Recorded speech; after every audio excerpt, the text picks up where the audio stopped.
and Steve Show. Here are your hosts, Rob and Steve. Rob loves Rob that. and Steve. Oh, it's wonderful. I look Hello, at his people. face every time that Daniel just starts saying that bit, and Rob's like, "Oh, God, no." That's Hey, why I'm come on, going to I keep it. That's why I'm going to keep it. The Rob and Steve Show. Hello, Rob. Hello, Steve. How are you today? I'm good. I'm good. Yes, I'm a bit flustered because I literally just got home at about 9:05 from a friend's house. He just bought his first lathe, and Awesome. What lathe did just he bought get? it's basically the generic Chinese one that is the same as the Axminster or the SIP, Right. you know, the small MIDI lathe, the Chinese MIDI lathe, Okay, with the variable speed the and all. DC motor underneath the bedways. Yeah, Okay. exactly. So it just that generic lathe. He asked me which one to get. I said, for a starter, get one that you can get rid of again easy enough. You can sell it on and not lose too much money if you wanted to sell it. And I took him a few tools that had been given to me. I paid them forward and I gave them to him. I resharpened, reground them, got them all ready. Just the basics, like a spindle gouge, parting tool, roughing gouge, all that, just spindle stuff, because it's a small lathe, just to get him started. And then I just give him a crash course on each tool. So I've just got back from doing that because 2 hours went boom like that. I was like, I'll go down, do an hour, and then I'll come back. And no, not going to happen. No, didn't happen. What about yourself? What you've been at today? Well, I actually, I've been having issues because as the summer progresses, it gets more moisture in the atmosphere. And in my workshop, well, as you know, I do a lot of casting, and moisture is your enemy when you're casting resin. It can turn milky or cloudy or whatever. So I bought myself a water separator. Now, I had a moisture remover. It had those little blue silicone things in it, but you had to keep changing them, and it was a pain. So I bought the water separator with a little valve at the bottom. Well, I got it home and realized that it was 3/8, not 1/4 inch, the little valves or the little stems that go in there. So I'm like, I had to go to the hardware store, and of course everything's closed, so I couldn't go in the store. I had to explain to the woman at the store what I needed, and she didn't understand. Finally got it home, put it all together, turned the compressor on, and it's leaking. I'm like, you got to be kidding me, where it's leaking from? The little valve that is to release the moisture or the water is supposed to be closed, and I couldn't close it. It wouldn't close. So now I've got to take that back to the store, get another one, and start again. With your lovely mask on and frustrating. In amongst people that you don't want to be amongst and all that jazz. Well, you know what? The funniest part of it was in the hardware store, the lady at the hardware store, you'd think they should know hardware. And I was trying to explain what I needed. She says, I haven't got a clue what you're talking about.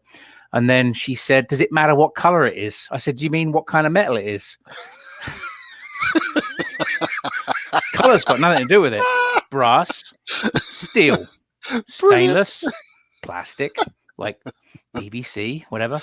Anyway, we'll get there. Yeah, it's air stuff is a pain in the ass for sealing. Like I've always had issues, even back in the day when I was doing plumbing and heating. I used to do airlines for mechanics and things like that. I used to put the gun barrel, the steel gun barrel lines in and that and all that's fine, fitting all that. But when it comes to getting all the finer tool connectors, the bayonet connectors, and all the other, they leak, and it doesn't matter how much money you spend on them. If they're not leaking, they're not right. There's something wrong, because if they're not leaking, it means there's no air there. Right. Yeah. So anyway, being an electrician on building sites with a lot of robotic equipment and machinery, you always get pneumatic leaks. It's just or hydraulic, pneumatic, water There's a lot leaks. of pressure involved. Yeah. So anyway, that's enough about that. Indeed, that's not what the show is about. The show is about this week, and it was a last-minute decision because, as usual, myself and Rob were very organised. We decided this morning what we're going to do, or It was this afternoon. Actually, I was having my lunch. Rob had just got up out of bed, I think. So it was not 9:30 this morning. Yeah, around about lunchtime for me. So yes, sharpening and sharpening systems, different grinds, different metals, all that kind of stuff. Yes. It's an ongoing debate. It's a problem for a lot of beginners. They never know which direction to go when it comes to sharpening systems. So we have 3 that we're going to demonstrate to you today. I have the Pro Edge. I had 2 Pro Edges. Rob's a bit pissed off about that, but that's no, the way I'm not. Send me one. Yeah, I've got two work. Pro Edges, which is handy because I won't have to mess about. I've got one set up for gouges and one set up for skews and all the flat tools, the scrapers and stuff like that. So I won't have to mess about with moving the plate and all that. And then we've also got a special guest today. I won't add her in just straight away, but we have Leona, who is going to be joining us in just a little while live on the show too, and she's going to be doing a quick demonstration of her Tormac system as well.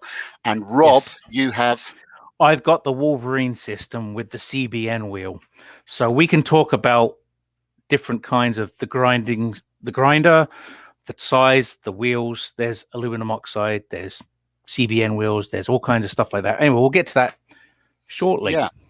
Yeah, exactly. And of course, diamond cards as well. And diamond cards, and I mean, you can hand sharpen your tools.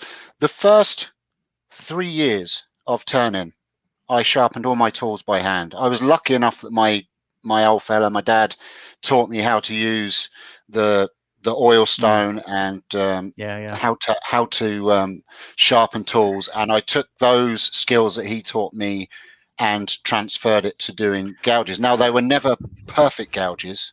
I've actually got my great granddad's oil stone down here. Yeah, I got my daddy's. I'm going to bring that out. Yeah, I got my daddy's, but I'm not going to bring that out because it's on a special shelf, and he actually left it in his shed, and the shed leaked, and you know the wooden box that they're in. That some of them come in like a little wooden box. So it was in a little wooden box, and the lid was just off and just to one side, and the shed leaked, and a couple of drips went into it, and over the winter time it froze. It cracked. And it cracked the stone, just the end off the stone. It didn't bust the whole thing, but it's kind of cool because it happened when Dad had it, and it's the history of his stone, and I won't use it. It's just a keepsake, you know. My dad had that, and I'll pass it on. I don't use it. Like I say, it's my great granddad's, so it's been around the block. My dad used it. I don't know if my granddad used it, but my great granddad and my dad used it. But again, we can talk about that when it comes to stones versus diamonds. Right. So yeah. And there's different grades and expenses of diamond. Absolutely, cards as well. You can get cheaper end and higher end too. So where will we kick it off? I suppose what we can kick it off with is, the different steels and the types of grinds that people like. And, well, it's all down to what tools you've got at the end of the day. What tools have you got? How much money have you spent on tools, and where did you get them from? I know my father-in-law actually used to make his own tools. You'll find that in some of the old wood turning magazines where people have converted old files into tools. Now, I don't advise that. No. The reason I don't advise that is because the metal used for files is very brittle. And if you get a catch, there's a good chance that's just going to snap. But it was in some old books and people did do it. My dad even had a couple like that. I've never used them. They don't just break either. They actually shatter. They send splinters of metal everywhere, and they're really sharp shards. It would not be a good day, but that's something that people have used over the years, and I think it's faded out pretty much now. Nobody's doing that anymore because there's different steels available to us now. And then if you buy old tools, they're just regular steel, carbon steel, and they sharp nicely, but they don't stay sharp as long as the newer stuff, which is HSS, high speed steel. and it sharpens fast too. You can lose a lot of steel when you sharpen, especially if you're reprofiling the tool to a different grind than when you buy it, or if you get. I've got a bag full of tools there that were handed to me for when I started the van. You know, to teach the kids and anybody that wants to learn, and they're tanged tools. They're all tools with a tang, so you wouldn't put them under a lot of pressure. You You know, it's wouldn't for turn a small. bowl or end grain. No. They're all small spindle for learning spindle work. Maybe the slightly softer woods and stuff like that, but to learn with, they're great for learning. But because they're tanged, you know. And for those that don't know, for those that are new to wood turning, I've got one here. Have I got a? Wait 1 second. Let me grab a tool that's not tanged. While Steve's getting that, this is the tang. As you can see, it's a lot smaller than the rest of the tool. I'm just showing a tang tool, Steve. Oh yeah. Okay. Cool. So you can see how small that is compared to the rest of the tool.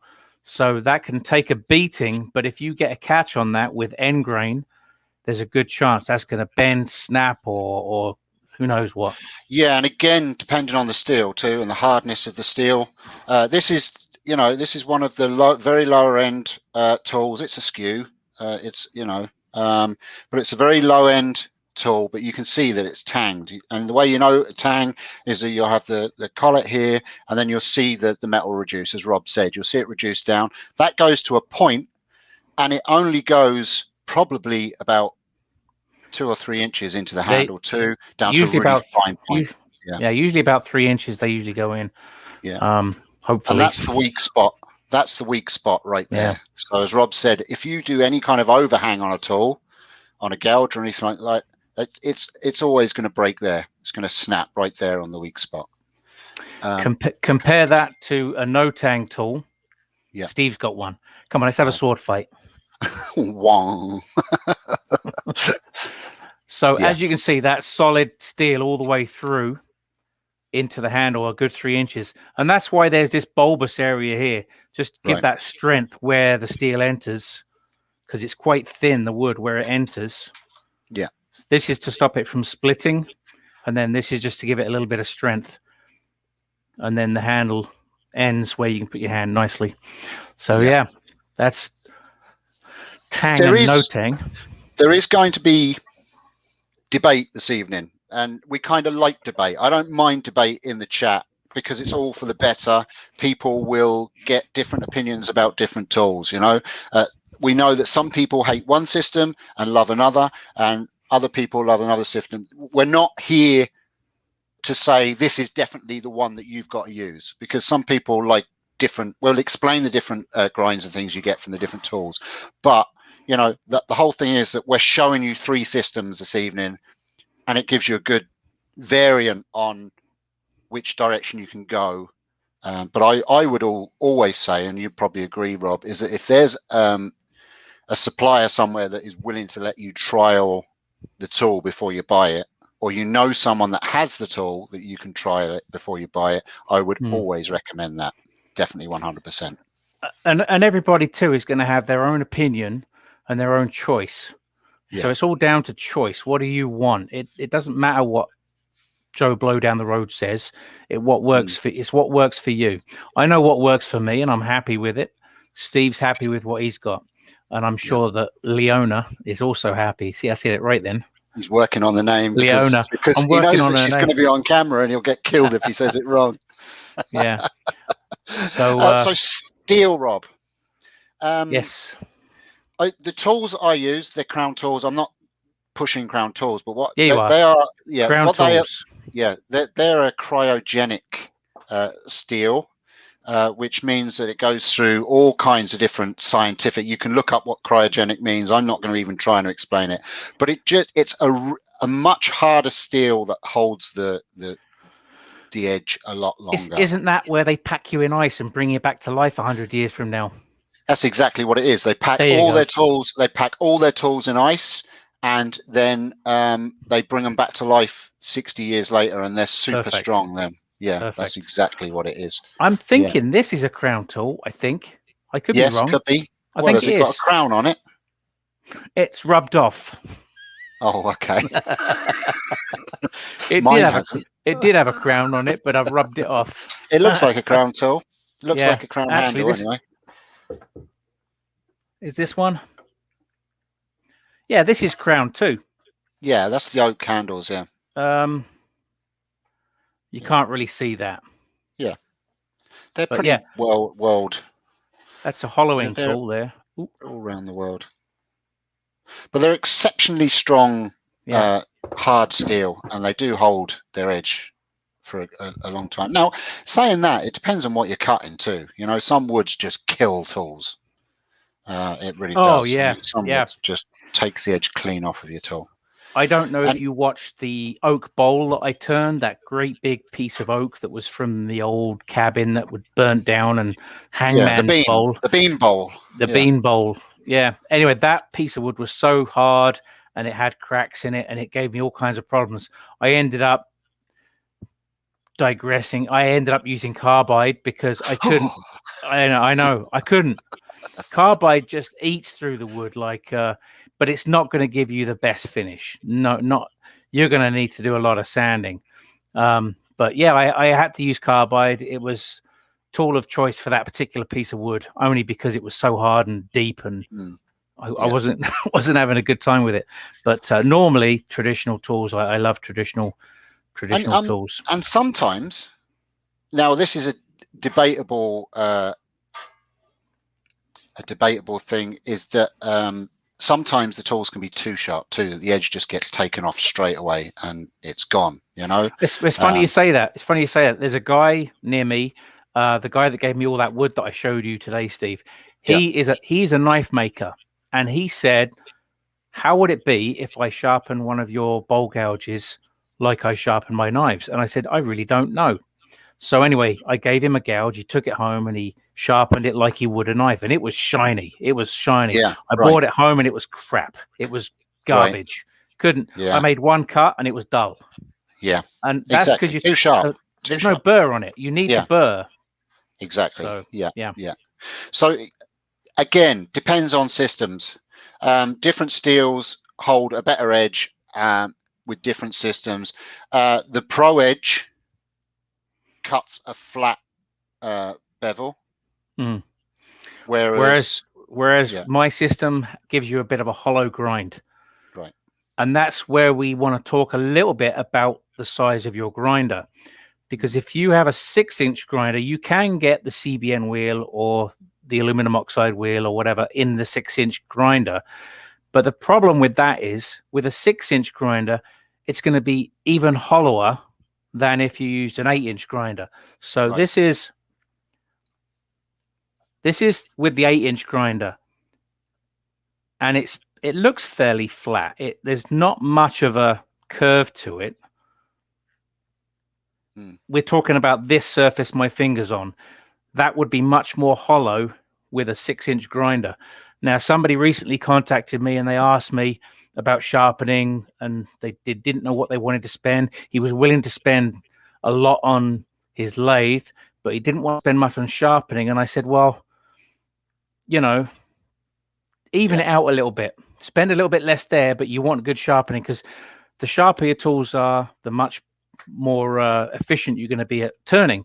When I first started turning, I was using all my dad's tools that he would have sharpened 7 years prior, because that's when he passed away. 7 years prior. So they were not sharp at all. And I just didn't have a clue how to sharpen them. I didn't know anything about the Wolverine jig, the CBN wheel, or anything. I was just trying to figure out what I could do with what he had. And I think I was grinding them on his 6-inch. What's that wheel? The gray. I don't even know what it's called. The stone wheel, is it? Yeah, just a regular high speed gray stone. Yeah. And I was sharpening on that, turning blue and sparks flying, and not good. Completely wrecking them. Yeah, pretty much. I think also that's really important is when you do buy a different system and they're all the same, it's the ease of change with them as well. You know, they're set in a way that it's so easy, just go zip, zip, sharpen your tool and then get back to turning. Whereas if you're using a cheaper wheel with no jigs and stuff like that, it's hit and miss whether you're going to get it right. You're standing at the freaking thing, trying to get it right, sharpening it. It's just lovely to have a setup where you can just whack it on in your system, sharpen it, and get back to turning, because you can, and you're just taking away loads and loads of metal. Well, I watched Captain Eddie Castling, and he's got the I think he called it the Black Hawk sharpening jig. Okay. I think, but it's the same as the Wolverine jig, but it's one he makes himself. So if you want to consider that, it's an option. Captain Eddie Castling, he sells the Black Hawk sharpening jig. Again, like the Wolverine jig. So I thought I could probably make that. So I made one, but it was for my 6-inch grinder, and I was never satisfied with it. So I ended up buying the 8-inch grinder, low speed, and eventually bought the CBN wheel. And there's an argument for and against the CBN wheel. I know if Ruby's in the chat, she doesn't have the CBN wheel. She uses the aluminum oxide, which is what the grinder came with. And that's fine. That's great. But they do eventually wear down, and they do change shape. You have to dress them frequently. If you don't dress them, then you're not going to get you're not going to get a perfect grind. So with the CBN wheel, it's solid steel, coated in fine layer of diamonds, and they last a long, long time. And you get the exact same grind every single time, which is amazing. It was like night and day when I bought that. Absolutely.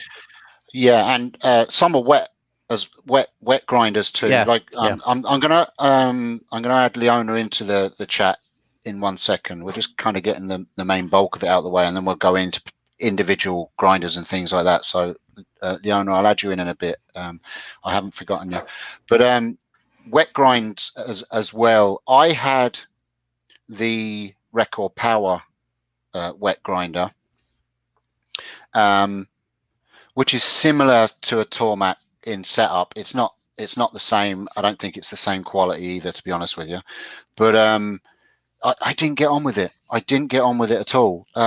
Number one, I hated the mess the freaking thing made. It just threw water everywhere. Your bench was soaking wet all the time. It was if you forgot to change the water, you had all the sludge and the crap in the bottom, and it was just metal filings in water. It was just horrible. Didn't get on with it. And then because I was new to actually machine sharpening, it was the first one that I bought. I hollowed out the center of the wheel because I wasn't using it right, and then I could never dress it right. And then over the winter it warped. It must have froze because it was still damp, because they absorb water. They're designed that they just suck in the water into them. And because it was in the old cottage where I was using it, left it over the winter, and even though I left the tray empty, the stone was still sucking in moisture from the air, and the thing froze, and it just warped and bent, and it was just, I didn't get on with it at all. So I gave it to Leona. No, I didn't give it to her. I swapped it, and then I think that has now gone on to, I think Nick, the Flaming Turner's using that grinder now. So Sarah made a comment there. She's more confident turning with carbide than traditional tools, and I think that's the case with a lot of people. I don't want to say newer turners, because I think Sarah's been turning a while now, but definitely a lot of newer turners as well prefer carbide. And I think it's because of the ease of use. They are easy to use. It's a totally different type of turning, though. For those that use both, totally will understand what I'm saying. Scraping versus cutting. Again, it's a whole topic that gets talked about and beaten up a lot. But Sarah, I highly recommend trying it, finding someone, getting some advice, watch people using a traditional bowl gouge, for example, and giving it a try, and try the bowl gouge, then try the spindle gouge, then work up to the skew. The roughing gouge is one of my favorite tools doing spindle turning, because it's just so easy. It's like scraping, but you're cutting, because it's almost like a skew. It can act like a skew depending on the angle you're at. You can also just go straight in like this and work way across. So give it a go. Leona's just said that Sarah can use traditional tools. She's used them before and Oh, can use them. She used to use them, but she just prefers carbide. She gets on better with carbide. So some people, some people do, and also for the expense of it. If you're only a hobbyist and you're only turning every now and then, and you're not putting hundreds of hours behind the lathe, and you don't want to go out and spend the guts of 500 quid on a sharpening system, then carbide is the way to go. Because when you get 4 edges on a square, you get however many turns on a round, and once it's done, you can sharpen them on the diamond, on the diamond. And that's all, really all plate. you need. And then, or you can just buy a new carbide bit, and you don't have to worry about the sharpening system. So I totally get carbide for the the turner that isn't doing much or just doesn't get on with traditional tools. Some people just don't like traditional tools. So I went through a period of using traditional tools after I was having such a hard time with Dad's dull tools, and I couldn't sharpen them. So once I learned how to sharpen, I know you were using traditional tools a lot more before I was using traditional tools. I bought them while we were away in the UK. I bought a whole set. The year we visited Mike Walton, I stole a load of wood out of his shed. Yeah, you got carbon steel tools, right? They were the older ones, but they were these. They were vintage. They're a vintage set. There's the skew. It's a vintage set. They're tanged, and the tang sticks way out of the handle. If you can see that. That's weird. Almost like it's the wrong handle. I don't know. Yeah, but they're custom made. They've got a name of the guy who had them made on the handle. I can't make it out now. Let me see. Baldock. T. Rabin and Sons made them for him, and it's for a guy called Baldock. And they came from a manor house, an old manor house, from the maintenance shed that got sold on. And I got a whole set of these. Hang on. And they were brilliant. Yes. Okay, so Ian's got a question up there. If you want to put that up, is it worth sharpening carbides, or is it just easier to replace them? Yes, sharpen them, because they're not cheap. Depending on what carbides you're using, if you're using the Easy Wood carbide tools, I know they're about $25, $30 each. Killian tools, my buddy Greg, his carbide tips are about $10, $11 each. But I don't believe they fit the Easy Wood. It's a different setup altogether. But sharpen them. There's a negative rake carbide tip as well, which is much better if you've not tried it. See if you can get your hands on one, because it gives you a more sheer scrape, sheer cut, however you want to call it. It just cuts. Yeah. So you're bevel cutting with it. It's a lot easier to bevel cut with it. Not really. A sheer scraping. Yeah, but you can. What you're doing. What I'm saying is you can twist it, and you can get a finer cut. I don't think you get the bevel, but okay. So with this, okay, that's fine. With this, if you just go straight onto the wood like this, it's sheer scraping. Yeah, exactly. Yeah, it's like this, right? Yeah, flat on flat. Yeah. So you've got a V cut, and you're approaching it with that really fine edge.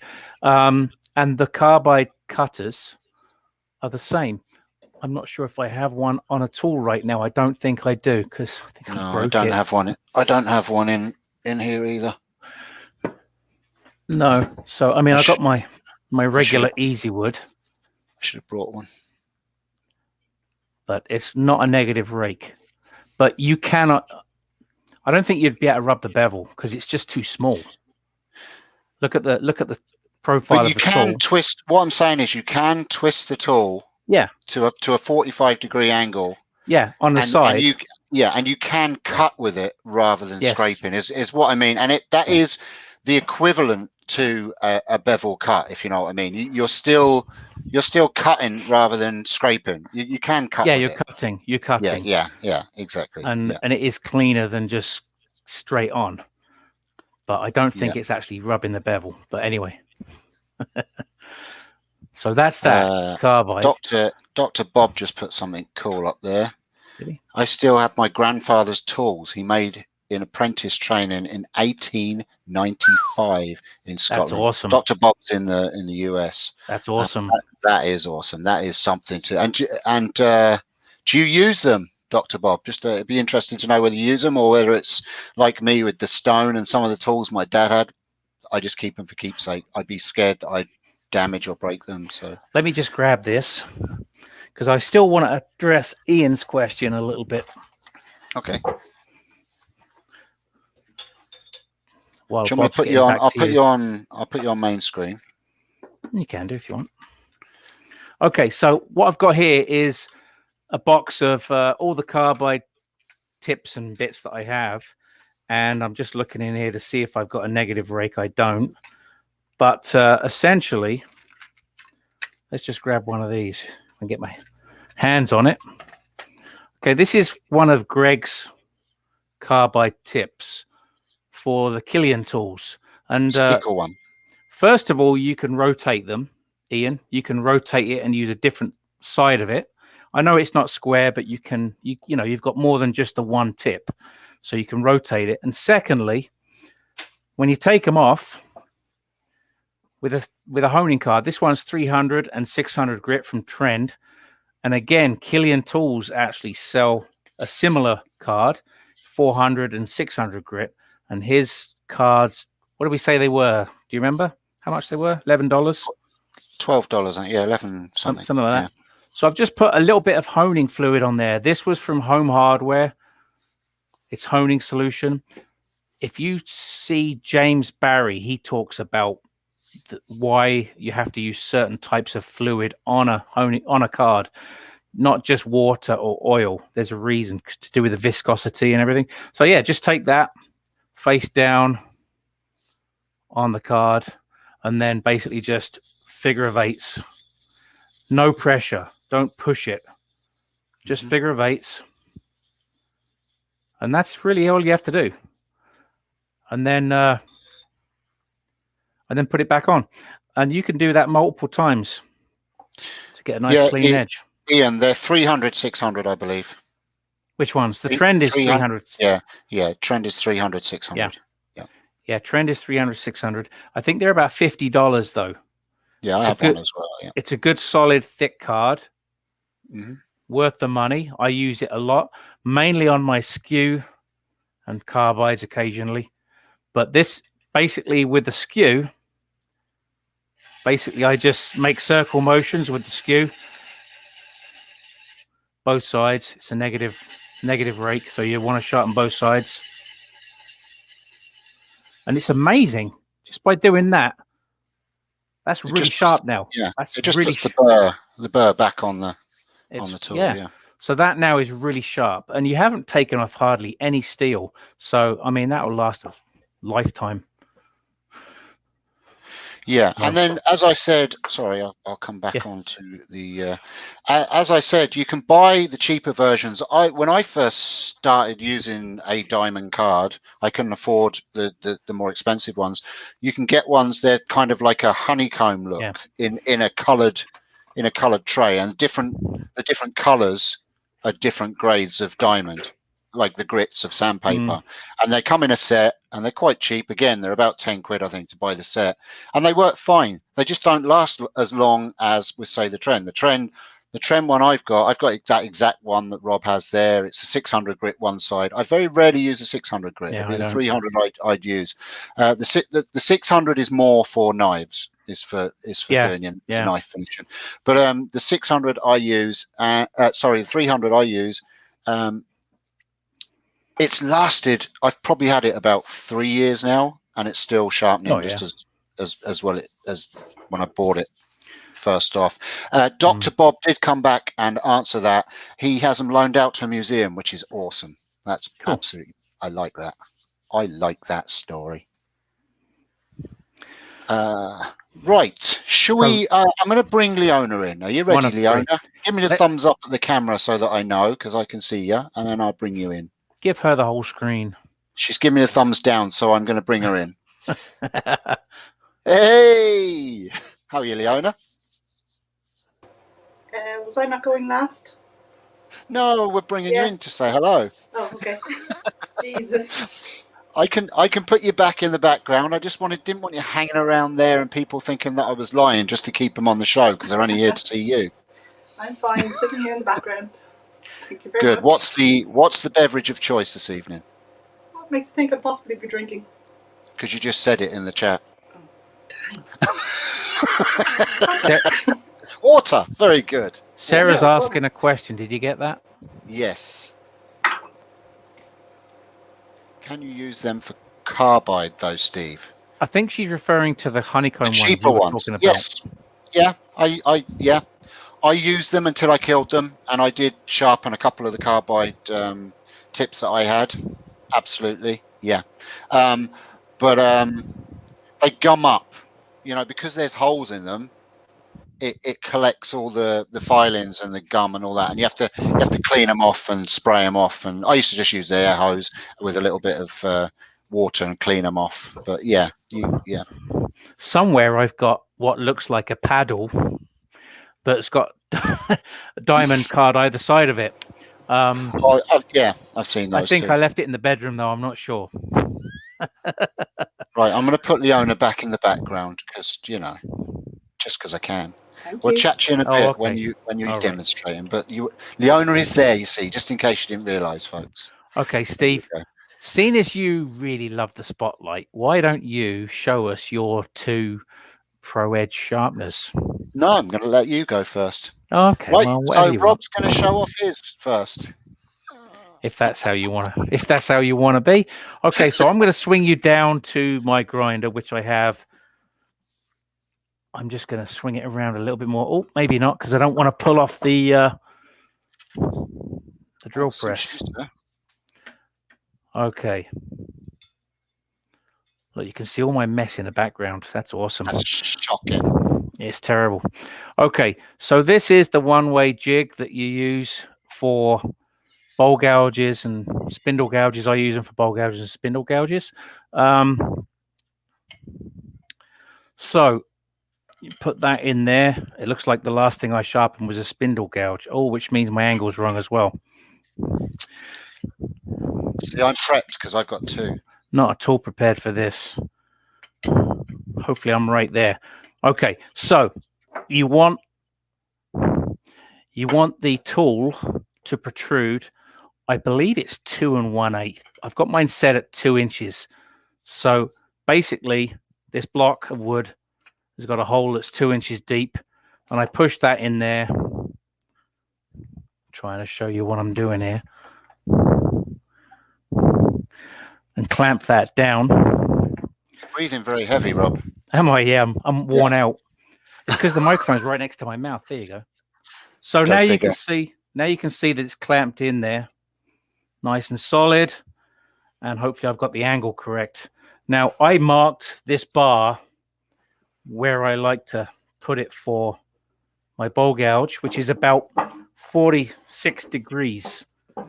The angle of my cut is about 46 degrees. Is that a slow grinder, Rob, did you say? This grinder is 1800 RPM. So this one's by King Industrial, which is Canadian, made in China, I'm sure.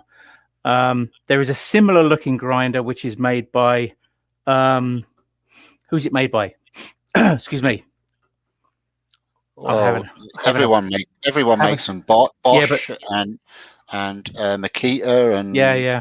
I'm trying to think of it. It'll come to me. So anyway, now I don't know if I want to turn this on or not. Shall I turn it on? Yeah. Watch your mic, your headphone lead. That's okay. I'm not going to turn it on because it's come unplugged because I've been pulling this thing around the floor. So basically, now I would put that in here and sharpen, and I wouldn't spend too much time at the front of the tool because you'll flatten the front out. So start at the side and work your way around to the side, take it off, come around the other side and work your way around that side, and then just clean up the front. Very light pressure on the front, and then try and make your wings equal. Mine are not actually perfectly equal. This one's a bit shorter. This wing is slightly shorter than that wing, but that's okay. And then a relief cut. The relief cut is, mine needs regrinding again. is right there. That's so that when you're hollowing the bowl out, that sharp edge doesn't dig into the bowl and just tear it up again. So that's what that relief cut's for. And for the relief cut, basically what I do is I'll pull this all the way out and I'll just grind it there like this. Were you thinking Rikon or Axminster? Yeah, Rikon, yeah. Rikon, okay, Rikon is a very similar one. They're expensive, $350. I think this is about $150. So there's a big price difference. So that's the relief cut right there. Okay. And then you can push that back in. Now you can do your skew on this. I've got an attachment right here, which is specifically for the skew. So it sits, oops, got it upside down. It sits in there like this. Again, you have to find out the distance from the wheel. Totally adjustable to wherever you want to put it. Basically, right about there. I'm not going to turn it on. You would have a good eye up and have a look in there and make sure it's where you want it. But that's where that sits. So you just basically touch it on off. And take it out. Always a good idea as well to mark up your bevels with a black marker or something, so you know where you're taking your grind away as well. You can do. I tend to just get it close and then just barely touch the wheel and then have a look at it, and it shows you the shiny spot where it's at, so you know if you need to come in and out, in or out a little bit more. So and then so that's that side, and again it'll give you a nice flat surface right there. You can't really do it like this. Without this you can't really do it. You need this attachment for the skew, unless of course you're using a platform like this. That's your other option. What else can we say about this? Where is it? Spindle roughing gouge. So I would take this off, put it over there so it falls on the floor. Again, lock that into place. If you mark this up, it helps you. Basically, you turn it on, get it up to full speed, and then bring it down and just rotate it on the wheel like that. And then you end up with a nice sharp edge. Now this is a hollow grind again, like we were talking. If I can, this is slightly concave. Put your hand in behind it, Rob. Put your hand in so it concentrates on the actual. Yeah, that's it. It's very hard to see, but that is very slightly concave right here. And that's your hollow grind. Again, if you've got a 6-inch wheel, that's going to be more pronounced and it's going to make the end weaker. The more hollow this is, the weaker this tip is. So that's why you really want the 8-inch wheel. The CBN wheel came in this box. Very nice packaging too. Look at that. Isn't that nice? Well looked after. This is 180 grit. And it's 8-inch by 1.5 inches. What's that? 1.5 inches by 1 inch. That doesn't make any sense. That's probably the spindle size, no? No, it wouldn't be. I don't know what that means. Let's get a tape measure out. Would it be a 1-inch spindle? I think it's 1.5 inches wide. The wheel is 1.5 inches wide. Okay. So that's a nice surface area. The old aluminum oxide wheel, which is right here, that's aluminium for those that don't understand what Rob's saying. Aluminum oxide, yeah. So this is the old aluminum oxide wheel that I've replaced. Now, there's nothing wrong with that. It's still good, but I'm not a fan of it, only because I've got that now. Now, Ruby will argue the opposite. She likes these, and that's fine. She does a lot of her grinding by hand. She doesn't use, I don't think she uses the Wolverine jig. Maybe she does, but I thought she did most of her sharpening by hand with the aluminum oxide wheel. So that's basically what Rob, that is. If you were to go out and buy that whole system now, including the Wolverine, the grinder, the wheel, and all that, the whole setup, how much do you think? Probably $400 or $500. Dollars. Yeah, dollars. This Canadian. So that would be Canadian. probably around about 350, 400 pounds. Yeah, 300 so maybe. Yeah. this is about 150. This is about 100, and the Wolverine jig, don't quote me, I think it's around 250. Okay. So, And is there much setting up from when you take it out of the box and all that? Is there much messing about setting that Wolverine up? so first of all, you have to raise this to a specific height. It's all in the instructions, and I actually put a video out on my YouTube if you want to watch it. It comes with the instructions for specific dimensions. It has to be a certain distance from the front edge of your bench. You need the room at the front for your tool to swing around. So don't put the grinder at the back of your bench or in the middle of the bench. Bring it right to the forwards, and it tells you how far from the front. Basically, this face is supposed to be level with the front of the bench. Okay. Now, these pieces, there's one either side. It will tell you exactly where they have to be as well, as far as where the wheel is concerned, and front to back. It tells you exactly where they need to be as well. This is the platform, which you can use for scrapers and things like that. So it comes with that. This is fully adjustable as far as angle, and you can put that right in there and bring it right up to the wheel, wherever you need to put it for scrapers and such. Yeah. Robert Lapsley has a question. He says, how do you change the wheel? Can you lock the spindle, the wheel on it, to be able to change it? Or is it easily removed? I didn't think it was that difficult. I honestly, yeah, I know what you're saying, because no, there is no lock on it as such. I can't remember if I jammed a piece of wood in there, I think is what I did. Okay. And then when I got this tightened up, like, it hasn't come loose. There is a conical spring washer there, so it tightens it up, and it's not going to come loose.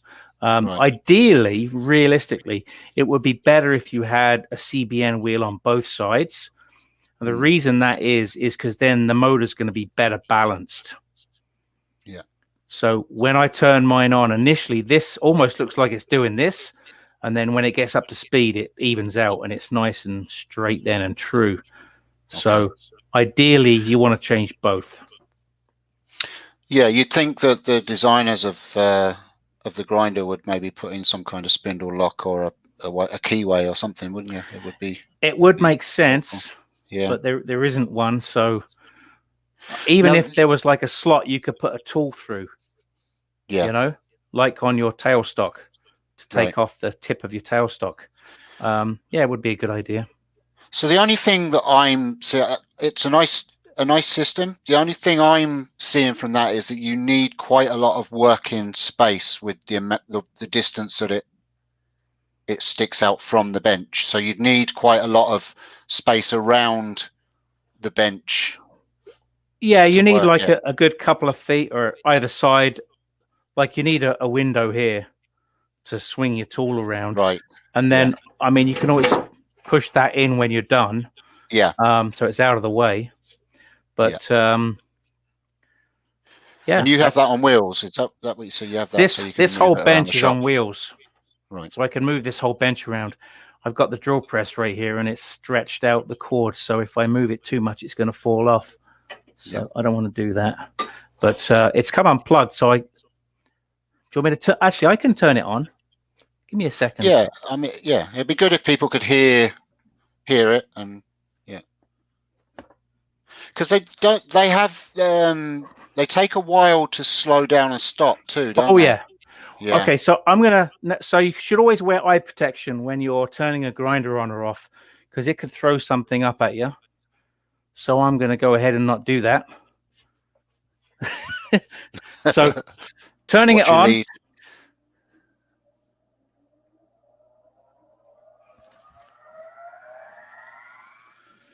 So you can hear the grinders nice and quiet. It's not too noisy. That's up to speed now. And the light comes on. You can turn that off if you don't want it.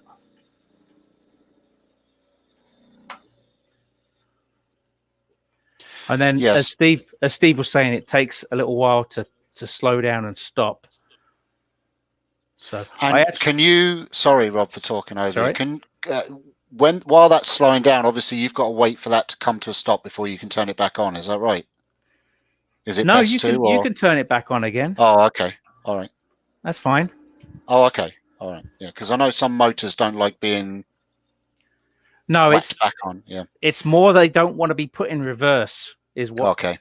Because if you've ever had a ceiling fan where you've had it in forward and then you've just changed the rotation, and it kind of makes a lot of noise and it complains, and then eventually it starts going the other direction.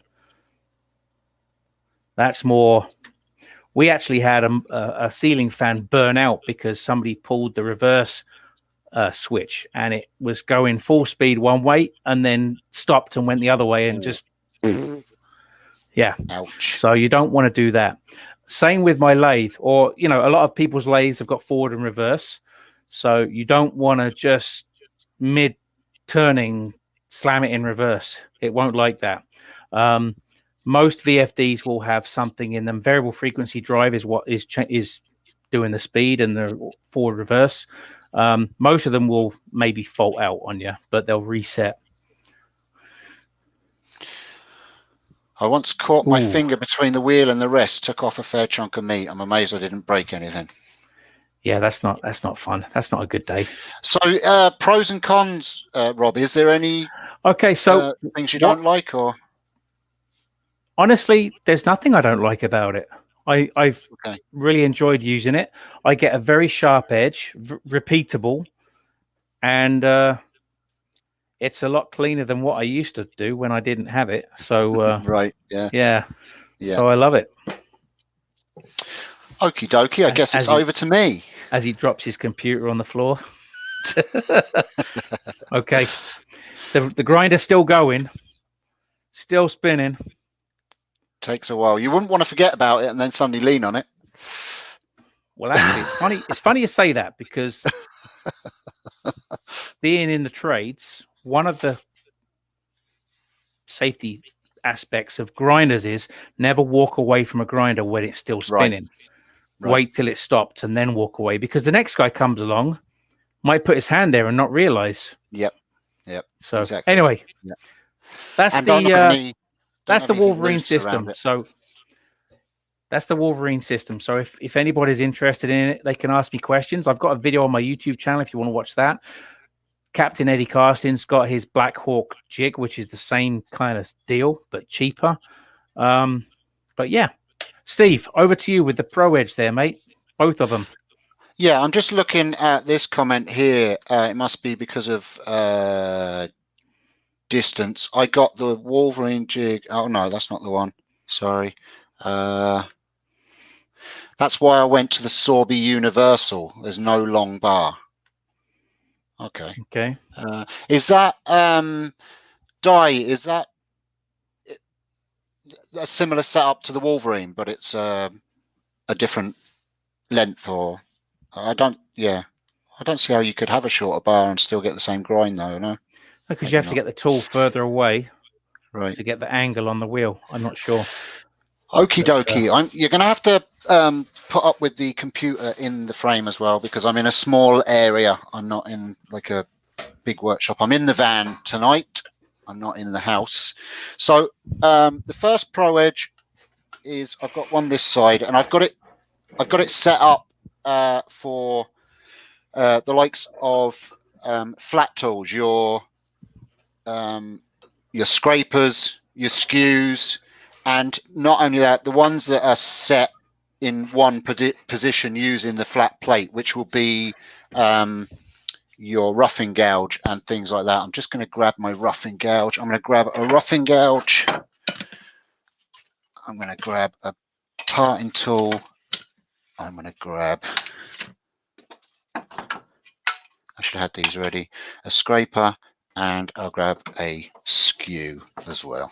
And that will give us, that's what you would use the flat. I'm going to turn this light off. It might be better. It won't wash out as much, I don't think. Is that better, Rob? Or is that better? Yeah, without the light. Turn the light off again. Without the light. Yeah, that's better. Yeah. Okay.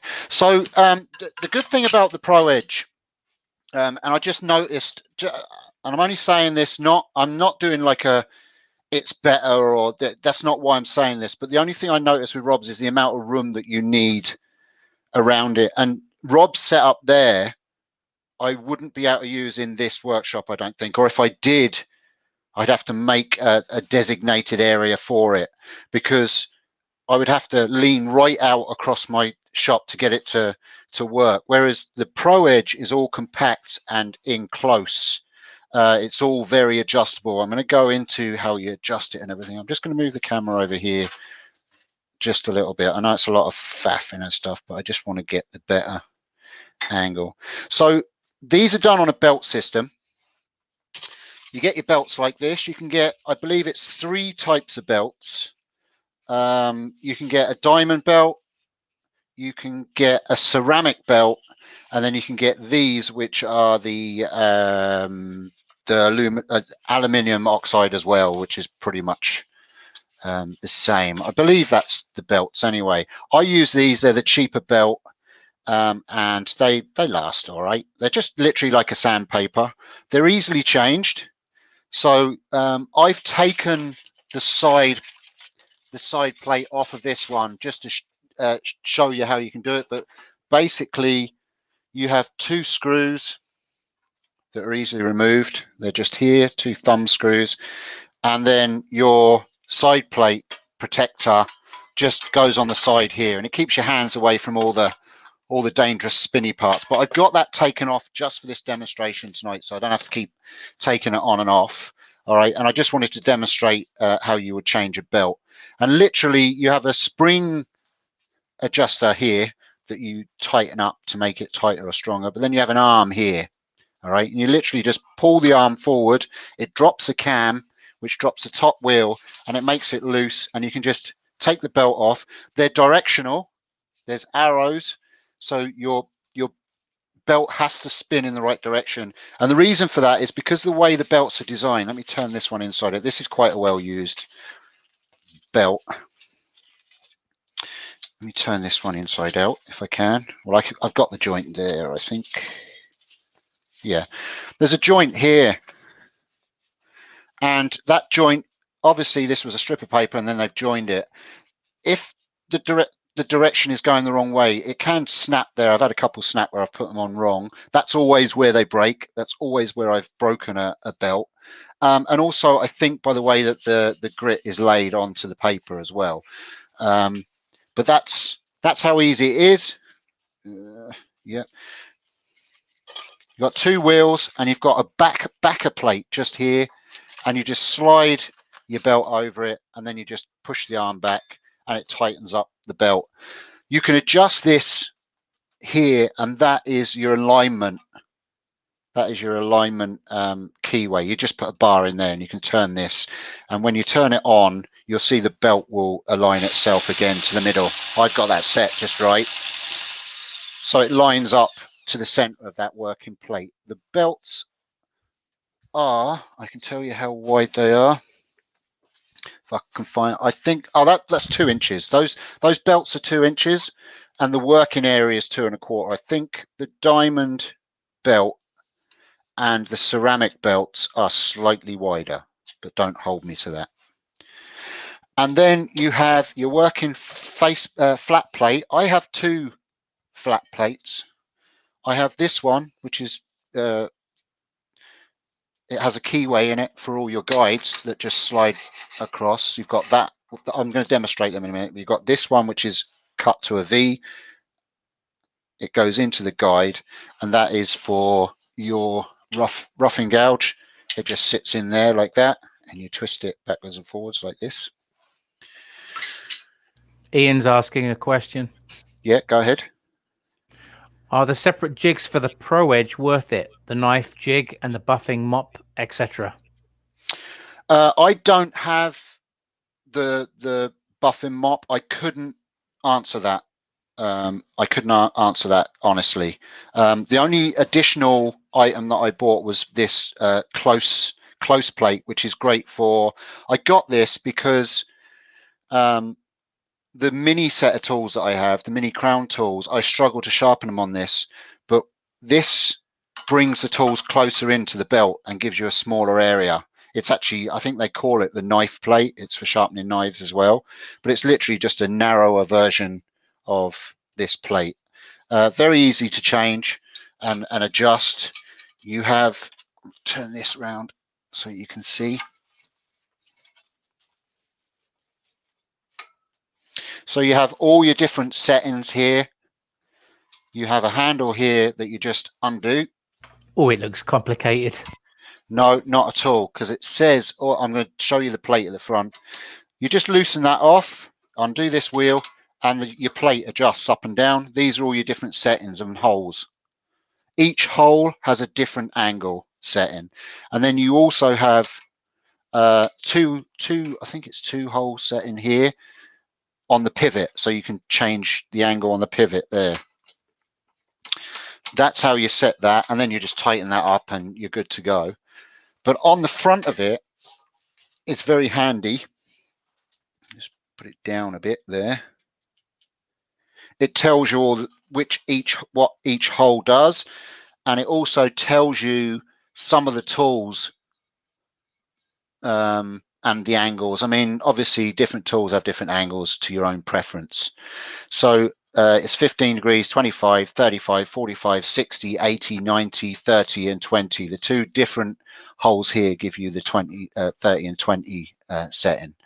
And then it tells you, we'll say the 15 degree skew chisel, main bevel angle for bevel edge, woodworking chisel, softwood, and all that kind of gives you all this information. That's just a rough guide, but it gives you all that. Now, my other Pro Edge, that plate came off, but what I did was I just fixed it to a piece of wood and I have it up in the shop so I don't lose it. But pretty much like Rob's, once you know your grind, you can just set it to the grind again. You just put the tool against it and you know what your grind is. So I will demonstrate now. You get different belts. I use mainly, I know Adam asked a question, what belts to use. I have what one do I have on this? I'm trying to find the heavy one. Where did I put it? Is it on there? No. Oh, here it is.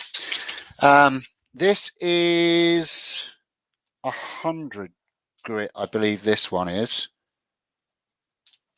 It could be less. And that's the one I use for just reprofiling tools. It's brilliant. Does it really quickly. I'll demonstrate. I've got a cheaper tool there that I can reprofile in a minute. So I use that one for reprofiling, and then I just jump to the 120, and that does it. I have got 240 belts there. Very rarely use the 240 belts, because I find the 240 belt, as we said, is too sharp, too finer edge, and it loses the edge straight away. It's gone, and you're going backwards and forwards constantly. So as I said, this is set up with the plate, this one. So this is your guide for your roughing gouge. Just sits on there. I'm going to set it to the right angle. I think it already is. I guessed it. Yeah, that's the angle that I want it. So if I look down the holes, 1, 2, 3, 4 holes down, 1, 2, 3, 4, this 45-degree angle on my roughing gouge, and that's how I know that I'm at the right angle. Okay, you just turn the machine on. It's quite quiet, and this is what I'm saying about the room. I'm right in close to my workbench now, so again I tend to kind of hold the tool as if I was turning. I'd keep the handle into my arm. I've got glasses on, by the way. You would put goggles on the same as any other machinery when you're doing this, and literally you just show it to the belt, wait till it starts cutting, and you just move it left to right.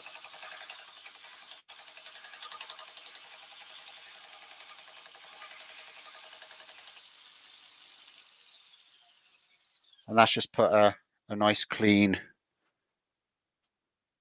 edge on that tool there. and that's fine. That's really sharp. That's ready to rock and roll again.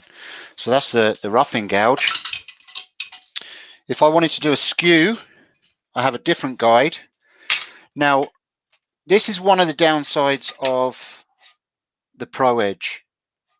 There's only one guide, I believe, that's available for skews, and now which is fine for your regular traditional type skew and the cut. But if you were to go to, I've got the Colwyn Way skew here. If you look at this, I've got a tapered bar on it, but also the angle is slightly different at the top. So if I was to put this onto the plate here, obviously I've got to set the height, it's the wrong angle. So I've got to make a jig now that this will fit into the base, and it will bring me to the right angle that I want. That's essentially the same as the scenario that I have with mine too, though. My attachment that goes on for the skew sets it in one position only. Yeah. Right. Yeah. And I think it's something that I think Sorby could work on, is having different angle guides. Maybe I just think that if they had a different angle guide, different angle guides, it would be easier. You can just buy the one you want. I'll probably end up making one that just slots on top of this, or that with its own guide on it. But you can make it out soon at templeboyturnings.com. Yeah, I mean, you could just make them out of HDPE or whatever. You can make them out of ply or whatever. But anyway, this is how it's set. So you have your triangular guide that sits into your plate. You put your skew to that guide. You turn your machine on, and again, you would bring the tool up until the bevel's rubbing, and then you just slide it across. And the reason why you slide it across is you're using the whole belt evenly. You're not just staying in the middle and using the whole and just using the center of the belt. You want to slide it backwards and forwards, and then you just flip it over,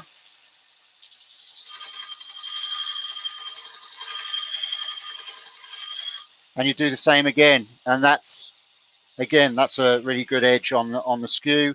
All set, no messing about with settings and stuff like that, and away you go. And then with your scrapers, whether it's a square scraper or a round nose, you literally Another question there, Steve. Yeah, sorry, go ahead, Rob. Yeah, just ask away and I'll... What is the angle set at, Steve? For the skew, was it? Yeah, the one you just did, yeah. I think it's the little piece that you put on the bed there. What was that? So my skews, I have them, I just want to make sure. Yeah, my skews are 25. That one is a 25-degree bevel, and the angle of the guide, I believe, is 45, as far as I can remember. Yeah, I believe it's 45 degrees. I can find that out and put that into the comments. Anyway, as far as I remember, it is a 45-degree angle. But again, it's personal preference, right? Some people prefer different angles. What was I going to do? The scraper. Let me set this scraper. So again, I'm just setting this to the bevel I already have, and I have a rubbish memory when it comes to remembering angles. So that's the good thing about this Pro Edge for me, is that I can just set it to how it is. And the way you do these is literally set your angle, and then there's no guides for scrapers. If it was a square scraper, you could put this guide in, and you could use the edge of this to make sure that it's at right angles and it's square to the blade. But with the round nose scraper, you can just go in. I put my finger in the center. I get it in the center of the grinding paper, and I literally just go round from the center and round from the center, and that's it.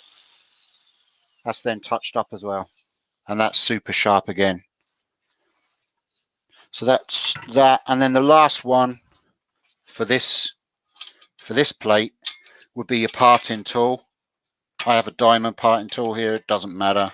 Works for any parting tool. Same for the thin parting tool.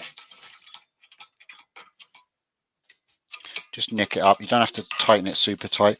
Now again, I could just hold that freehand if I wanted to, but again, you can use this guide. Make sure that it's at 90 degrees. And because this is a diamond parting tool, you've got a bit of a bevel in the center, so you have to be careful that you're not twisting it. But I mean, you can eye it up pretty well. And again, you can slide that across using the whole belt. Flip it over.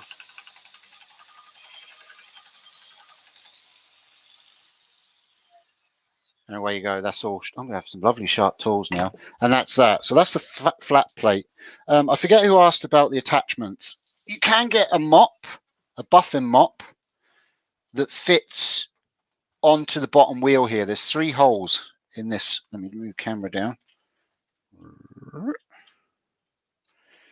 Just here, you've got 3 holes, and you can fit a buffing wheel that spins here for buffing up, you know, resins and things like that. And you can add the buffing. That was Ian that asked that question. Yeah. So there is attachments that you can add to that, and you can use a buffing wheel. I forget what else is the other thing, Ian. You probably mentioned it. There is something else that you can add to that as well. There's different bits and pieces you can add to it, but that's the flat. That's for the flat tools and any grinds that you work on a flat plate, and for knives and all that kind of stuff. Is there any questions about that at the moment? I hope that explains it. I'm just going to move my camera over to the second one now. Now I have the 100 grit. It could even be an 80 grit, this one. I can't remember. I'm not going to take it off because I've got the wheels. I'm just going to reprofile a gouge quickly. If I have one here, I think I do. I have just a cheap gouge. I might not even.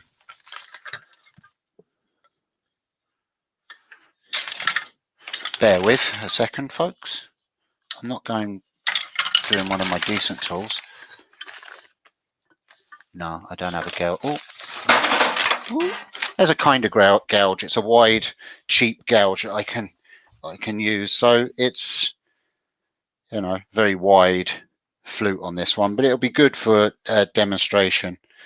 So if I wanted to change the profile on this and make it more of a fingernail grind, I mean, it's going to be a very weird one, but if I wanted to make a different profile on this, I would choose what bevel I want to do. I have this guide plate that has 4 angles I can choose from. I'm going to go with a 40 because it's going to be extreme. Okay, you have the jig here. There's 2. There's one that I got with the other one as well. This is a slightly different one, and I'm going to address Adam's questions. He's got a couple of questions about why this gets ground away on the jig. That is a design fault, I feel, in the system. Let me move the same thing happens with the one-way. Does it? Yeah, I've caught mine on both sides, but just a little bit, not much. Yeah. As long as you're aware of it, it's not too bad. So you would set your jig to the distance of grind you want. As I said, we're going to go with a 45 on this. You can fix these to your bench, so you just go straight in like this. You then tighten this down, this wheel. Pretty much like that's the same as Rob's. Okay, that's nice and tight then. You then have this jig here. Now, the one that comes with the Pro Edge, I think only has 2 holes. It's a bit shorter. I got this as an add-on because it gives you the fingernail grind. You slide that onto the bar at the bottom. Obviously, we've taken the plate off. That plate, you take it all off and you put it to the side. It takes 2 seconds to take it on and off. Place this. I use the second hole in this just because that's what I'm used to. And that's it. That's you set for where you want to go. There's no, this can tilt backwards and forwards to suit your grinding, you know, position, however it suits you, but there's not really no need to. You can leave it like that.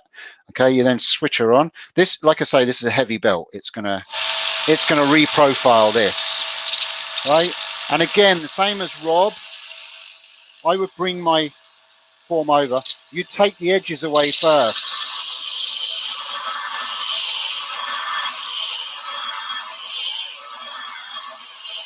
This is going to be very extreme for this tool, but it's just to show you. Of course, you're throwing a lot of sparks there too, so you want to make sure you've got no shavings laying around. Yeah, I cleaned up, swept up. There's nothing that's going to catch fire. Only my computer that can catch fire, but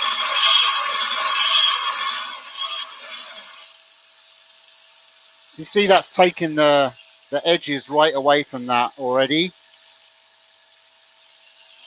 I probably won't do this whole thing, but take a while. But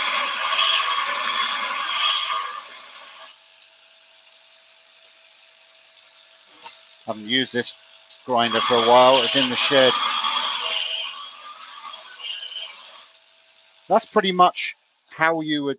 You can see that's starting to take all the edges. It's starting to reprofile it. That won't take. This is only cheap steel as well. It won't take long to reprofile that and get it to a nicer grind than the one that's on it. It's very harsh to grind on that. It's more like a roughing gouge type grind. I think this would be more of a carver's gouge too than. Ben says he thinks that's weird because he never gets that amount of sparks. I'm not sure if he's reprofiling as well or not. I mean, it's the steel too. As I said, it depends on the steel too. I'm not going to do it with this belt. I'm going to put the finer belt on, and I'll just show you, just touching up my crown. Again, that just comes off, just pops off very easy. Pull the lever forward. Take off. Yeah, like I say, that's a very cheap, very cheap tool, cheap steel. It's gonna spark a lot more than the bed. Now, let me get my crown gouge. I left it over here. Excuse me, leaning in front of the camera. Again, you'd slide. This has got the real nice fingernail grind on that. I like a nice point on the end for doing, because I do a lot of spindle work. I like to have like a point, it going to quite a sharp point at the end. Is that showing on the camera? I have quite a decent point on the end of that. And like Rob's, it's not quite as even, but that's just laziness. That's just kind of doing it quick, and it slowly gets longer on one side than the other. It doesn't make any difference to using it. Again, it's a 40 grind, 40 degrees. So I set that.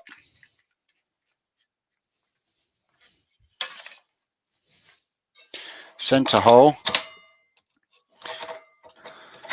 And this is the 120 paper that I have in here.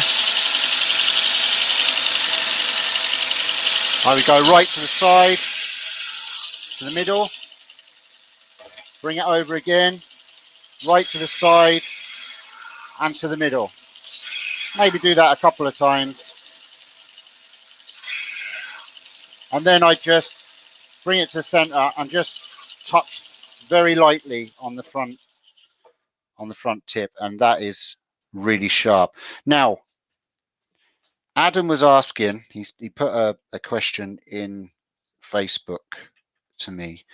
He was asking why the side of this gets ground away. It's just the bulkiness of this, and also it depends on how you've got your belt set up. It gets hit on the side of here. You can sometimes hit the side of your the side of the motor when you're coming in here, and it can fly the grinder over. But I think, Adam, that you've got your jig set up wrong. It also depends on what grind. If you were to go in with a smaller grind, it probably brings the torque. I don't use a 50 grind or a 45 grind on my gouges, so I would never have to do it. But I'm just wondering if you are closer in. Yeah, I suppose that's why you're hitting it. I just don't understand why you're. Right, I do. I think, Adam, when you're using it, you need to use the whole length of your post. So when you're doing the left-hand side of the gouge, push it right over to the left-hand side and get this side.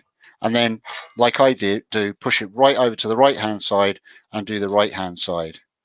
Because if you're over here and you bring in your tool, that's when you're going to hit. That's when your guide is going to hit the belt. I think you've just got to be very wary to where you're using this post. Slide it along. I don't know if Adam's there and he's answered, or. But that's how simple using that tool is. I've never had issues with it. He agrees with you, Steve. He says that that's probably it. Right. Okay. Yeah. I think I've answered your questions there, Adam. If there's any more, will you throw them into the chat there? Because like I say, I got back late from teaching earlier, and I didn't have a chance to go through them properly.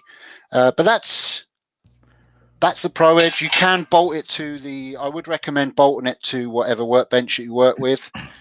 And let me think. Downsides. Like I say, the only downside is that when your gouge starts getting a bit smaller, the handle hits the motor and you can't get the full swing on it. Do you know what I'm saying? You can't get it right round. As it gets shorter and shorter, it puts the handle in a place where you can't sharpen it. Again, decent metal and decent tools, your gouges are going to last quite long anyway. And as long as you're only using the 120, I never use a 240, very rarely. That's how much I use the 240. It's got damp on the back where it was just stored up in the shelf. But yeah, that's the Pro Edge. I think the Pro Edge at the moment runs at about €500. I think.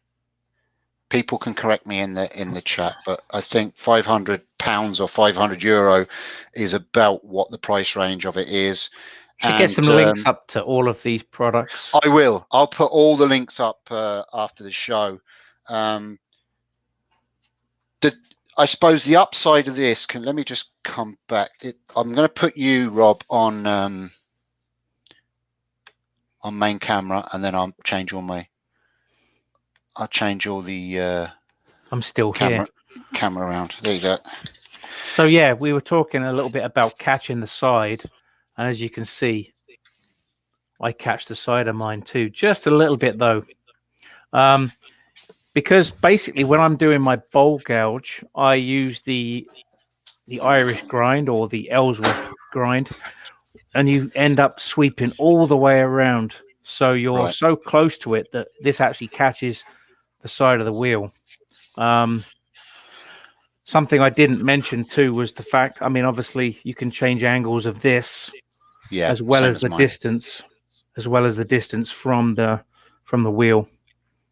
Anyway, Leona is running out of time. 420 for the Pro Edge in the UK at the moment. Thanks, Richard. And just before I get Leona on, mine is the same as well.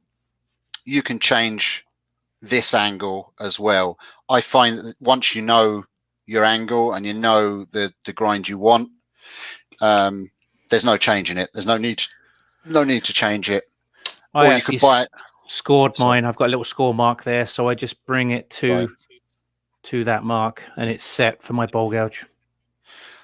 Okay, I'm going to get Leona in. The only thing I would add to the Pro Edge against yours, Rob, is the fact that I suppose straight out the box you can use it.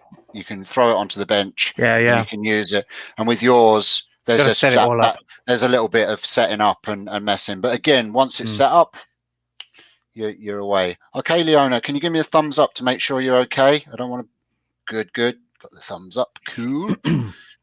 There we go. All right, Leona, we're going to put you on solo. Thank you very much for doing this for us. No and problem. we'll lob you over to solo layout. Okie dokie. You see that okay? Yep, perfect. Okie dokie. Well, you've seen the other two, and I'll show you the best one now. So this is the Tormek. This is the T4 version, which is the smaller of the two. There's a T8, which is a 10-inch wheel. The T4 here has the 8-inch wheel. Slow speed, wet grinder, no sparks, no tool burning, no tool eating, no black horrible dust. It's just really good. One thing about it, it's very expensive. I think the cheapest you can buy it here, it is $435 for the T4 and €750 for the T8. Now the T4 and the T8, they don't come with any jigs. All you get is your stone, which is aluminium oxide wheel, and your leather honing wheel. You get, I think you still get this tool setter. I'm not sure, you did when I bought it, and now it might be an extra, I'm not sure. But every jig you need, you have to buy extra, and they're quite expensive. And what's the difference between the T4 and T8, did you say? Is it just the size of the wheel? The size of the wheel, this is 8-inch, the T8 is 10-inch, and the water trough is better on the T8. It comes up to the side so it doesn't splash out or anything like that. But if you don't overfill it, it's not a problem. Little dig there, Steve. Little dig there. If you're not stupid, it's fine. Oh, shot fired. Right, so the main jigs you'll use for wood turning purposes is, this is your multi-jig, SBS 50 they call it, multi-jig. This will do your rough and gouge, it'll do parting tools, beading tools, those kind of things. Then you have your bowl gouge jig, same as the Sorby. Pretty much the same. This is the older version. They have a new version out now, which is slightly wider and will do bigger tools. And it has a better grip for holding down the tool as well. And I think it has another dial here for adjusting the angle. So a couple of differences on the new one, but it's €90 for the gouge itself. So I shall show you how to do. Oh, and this actually as well goes on to the multi-jig. This is so you can use it for a skew. So you undo this bolt, take out this part. This slides in.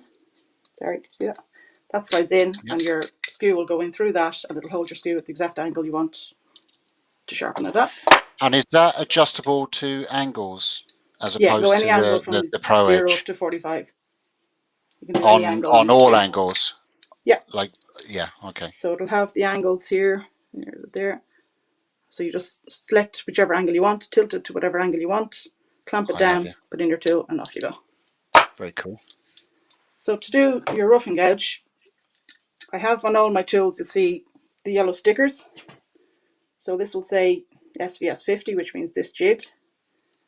The protrusion will tell you how far you want to put it in through the jig.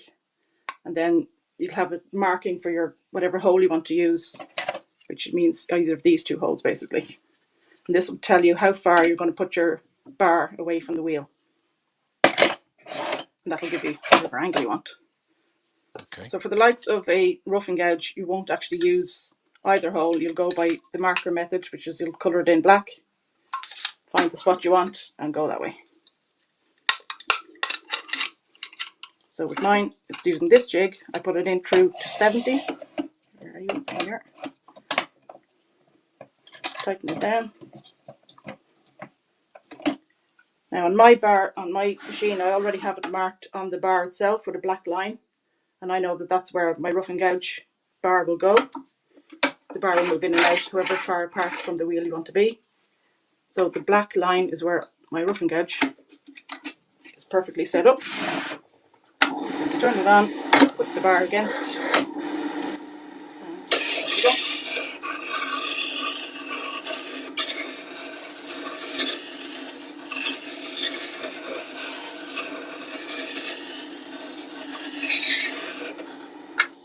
Done. very, very Great sharp. job. This tool will also do the likes of parting tools. Same again, you put it in the protrusion that you want for your angle. There's a book that comes with the machine that will show you all the different angles, what protrusion you need for each angle. So this one, same jig, SBS 50, protrusion of 75, and I'm going to use the green mark on my bar.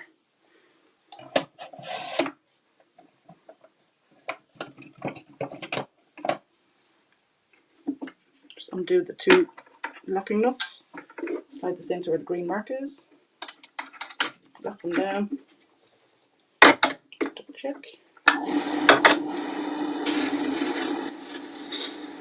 It's important when you're using the torment to make sure you use all of the stone. If you just keep doing all your tools in the middle, you'll end up with a hollow, and that's how you end up having to replace your stones a lot quicker.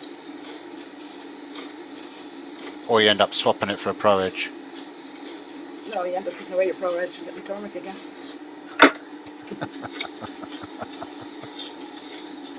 One thing about the Pro Edge, it's great if you want to regrind the tool, but torment is no use if you want to regrind. It's just too slow. It won't regrind tools for you. For Take you a reprofiling. day. For reprofiling, you mean, yeah? You can't reprofile. Okay. Okay. So that is one razor sharp tool. Great job. The angles will always be repeatable. Once you put it in the same marks each time, you'll always get the same angle. So that's the multi-jig. The next one is the gouge, same as the Sorby really. Except my wheel won't eat my gouge. Yeah, nor does mine. Again, I have this set at 75. Now this one I'm using jig setting 2, which is on the wheel itself, position number 2. I'm using protrusion of 75 again, and at this time I'm going for hole A, which means on the guide itself, hole A and hole B, I'm going to be using hole A. So I'll just slide it onto the bar and pull out the bar until both wheels are sitting flat on the stone. When they are, just lock it down. That's a clever little setup there. And on you go. I haven't much room here with the hands. Oopsie! No fouling of stones, there's no hitting off motors. We've all done that. No. Yeah. Well, I haven't, because I can't on mine.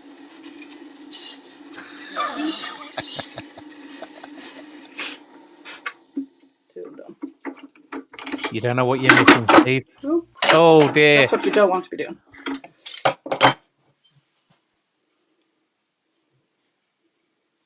Yeah, it's a nice finish. Now if you want, you can go sharper again. You can put it onto the leather honing wheel, which is over here. So can you see that? Yep. Again, you just flip this bar around. It comes out. You just turn it around, put the gouge back on, and you can hone it. Would you use that much, Leona? Not really. No, I'd never bother. No. It's so sharp coming off the wheel. You wouldn't bother. Again, I think that's for the knife makers and for sharpening knives and stuff like that. Yeah, you can. It really does work. Like, it gives you a good edge, but the edge you get off the stone is perfectly adequate for what we're doing. Is the stone easy to redress? Yeah. Now I don't have the diamond truing tool, but what you can do, the stone is aluminium oxide. And you can change the grit on it. You can go from 220 grit to 1000 grit, and you do that with a grading stone. So the rough side of the stone is 220 grit, and the smooth side is 1000 grit. So if you want to change, I always have it at 220. I never needed any finer than that. But all you do is just hold the stone down for 30 seconds, and that will change the stone back to 220 grit. Or if you wanted it to be finer, you wanted 1000 grit, just hold the other side over.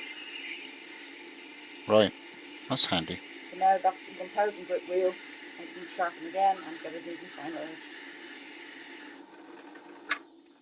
You can do pretty much any tool on this, anything, garden tools, everything really. I'm going to clean up this mess. 1 sec.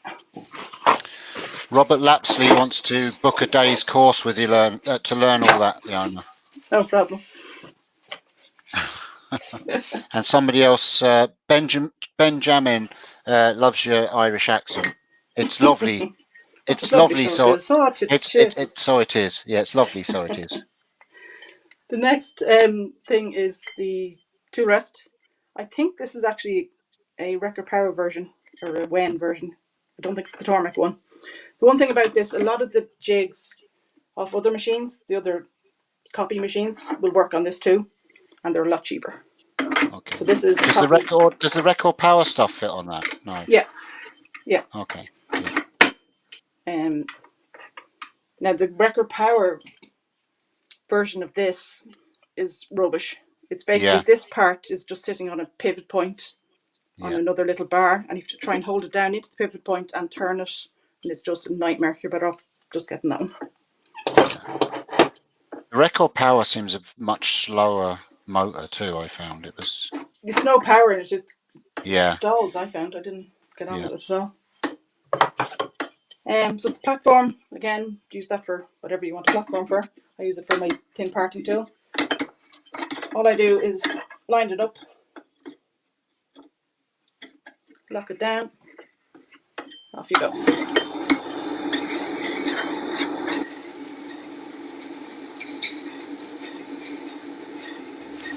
I noticed too, Leona, that your wheel turns in the opposite direction. Is that because you're in Ireland? Go away from you. Yeah, it is. Yeah. So you're generally, for all your wood turning tools, you'll be turning away from the edge. It's just safer. If you wanted to do normal planing chisels or any kind of chisels, you put the bar up here and just turn it round. Can you see that? Oh yeah, up the top. Yeah, so that's the same as the Record Power as well. Yeah. Yeah, just lock it off, and I have one here. This is a fairly rough chisel. Hasn't been sharpened in quite a while, and you just slide that on. Again, this is a cheap jig, so it doesn't exactly fit the bar, but it does the job. Line it up to where you need it to be. Knock it down. This will be slightly more aggressive because you're turning towards the edge. So.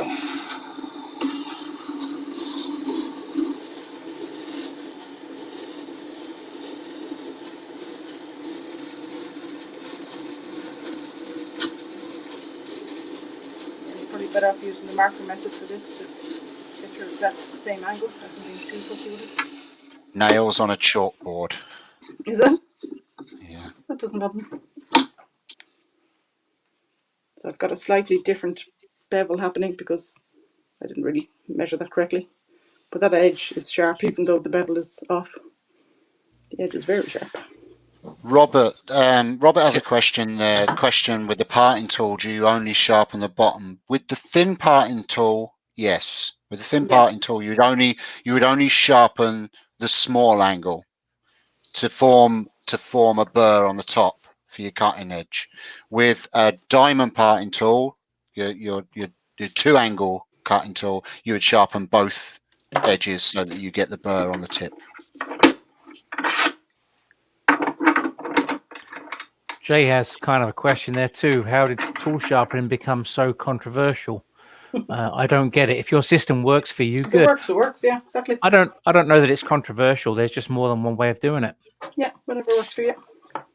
Yeah, I think the only controversy is the wood turning community itself. You know, you just have you do have groups of people that like traditional tools and like carbide tools and like the Pro Edge and like the Tormek and like the Wolverine. You know, you get groups and they're hardcore.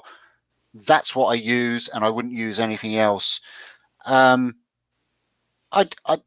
think, as you say, Jay, I totally agree. If it works for you, it works for you. I didn't get on with the wet grinder. It wasn't for me at all. I love the Pro Edge, and it's vice versa for Leona. So exactly, if it works for you, it works for you. And the price, they're all expensive. It's it doesn't really matter what you get. You're going to be spending some good money. Yeah. But I've never heard of any of the systems all three systems we've got here tonight, I've never heard anyone complaining about any of them breaking down and being unreliable. Yeah. So Yeah. you are paying for quality. When you do buy a decent sharpening system, you're paying for a machine that's going to last and do you a lot of work for your money. Yeah, that's true.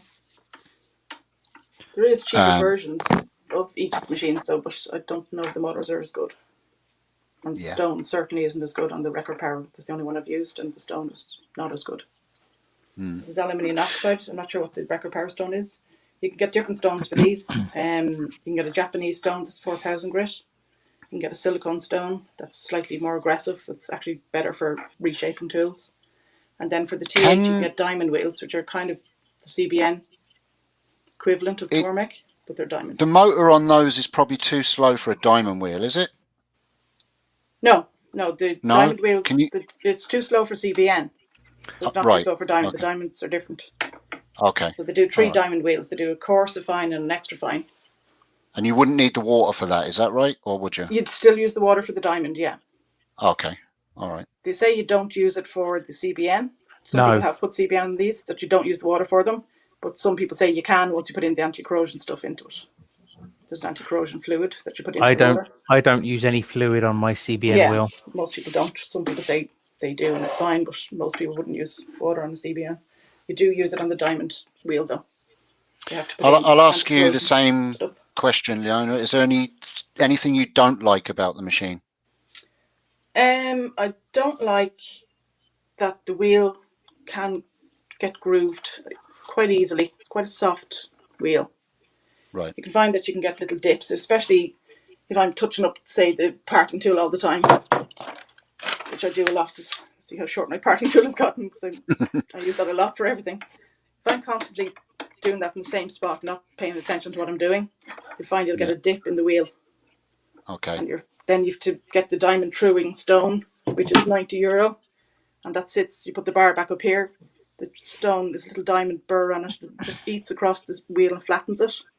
Right. But each time you're doing that, you're taking a layer off the wheel and getting it smaller and smaller diameter, and then what price? Do you know what price those wheels are to replace?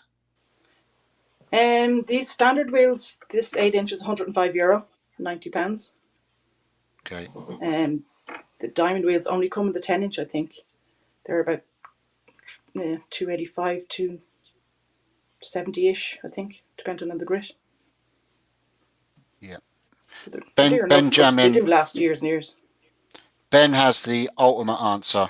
He says, clearly the solution is to own them all. Tormek for the skew, Sorby for your gouges, and well, Tormek for everything and Sorby to regrind your tools. The only reason I wish I still had a Sorby was so I could regrind tools.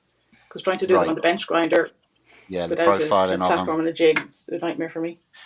But could you swap out the leather wheel for a... No, I was asking Robbo that. I don't think you can. Right. That's a shame. You'd think that they would set it up in a way that you could put a higher grade, or sorry, a more coarser wheel on there, wouldn't you? Yeah. I think, Leona, you just need... No, you can't. Maybe for the T8 you can, I'm not sure. Sorry, you just need to get 2 Tormeks.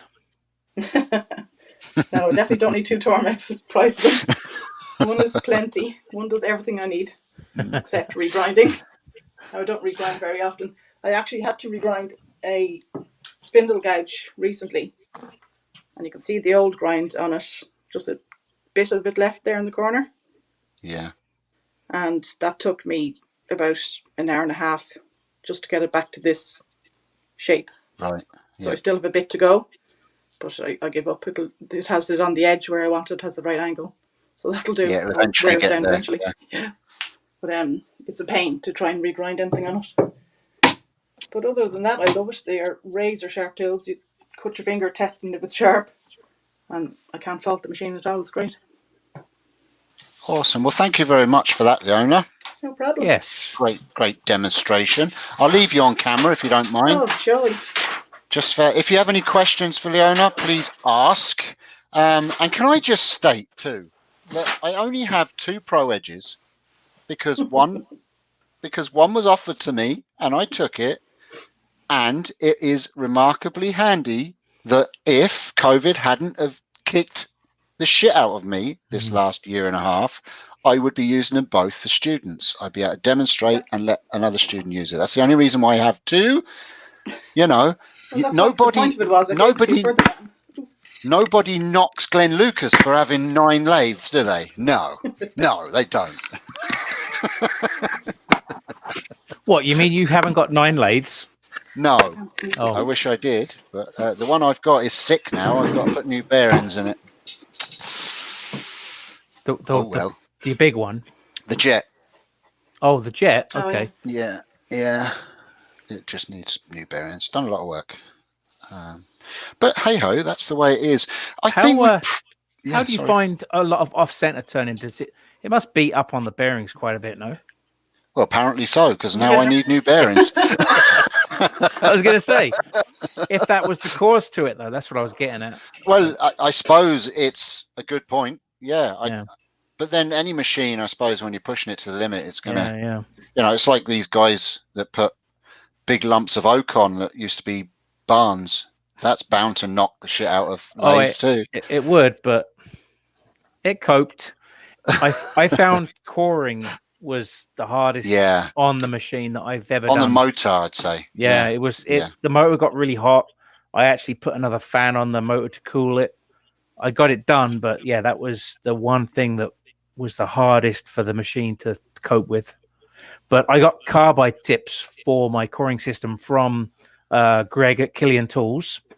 Yeah, decent price. They fit my one-way coring system. Haven't used them yet, so I'm looking forward to coring another piece using those.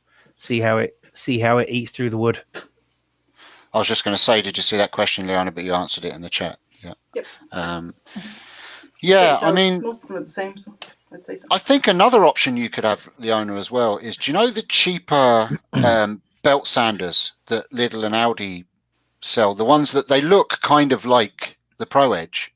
They're like a stand-up sander. They're sold for as belt knife sanders, I think, or sharpening knife. One of those might even work if you built yourself a jig just for doing the initial what I usually do is use hard my work. sanding disc on my lathe. All right, okay, it's one way of doing it. Yeah, I've seen some similar systems to the Tormek as well. A Canadian Tire, Home Hardware.